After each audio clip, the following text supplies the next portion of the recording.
in my background, it wasn't so much steeped in analytics. I mean, we had things like page views and unique visitors, but we didn't even have Chartbeat back then. So, on the one hand, I feel like those sorts of tools are very helpful for growing an audience. On the other hand, there's a part of me that would be very terrified that I'd be too influenced by them. If you are creating content that serves a specific audience you think is not being served or served well, and you do it with honesty and rigor and passion, I believe they will come. If you build it, they will come. And again, I'm sure there are a lot of people who would hear me say that and say, that's not true. I'm only speaking from my own experience, and again, maybe it was partly luck, but I do feel very strongly that that trying to speak to people in a way they haven't been spoken to before, or ways that you feel you haven't been spoken to before and have been frustrated.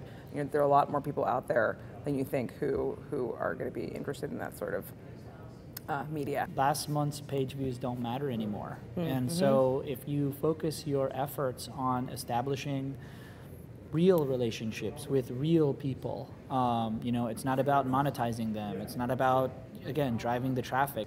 To me, you start at home. Yeah. You start with your core user base, which is your journalists and your reporters and your writers and your editors. I think it's incredibly important to make their experience, both of creating the content and of pushing the content, good, if not great, because then that scales. You can get into the Hall of Fame batting 300. So your success, A, is not predicated on viral. B, viral by its very nature is unpredictable, right? So if you're trying to predict and you're trying to go viral all the time, you're going to fail a lot. And then you're going to look like a failure. It's live social science. It's, what will people click on, right? Why cats rule the internet, And it's sort of like, that stuff is going to do really well. But I think when newsrooms are trying to go viral, they're trying to make that very valid, very interesting, very important and necessary story hit everybody. And I think that naturally doesn't happen. Are you caring about page load and performance?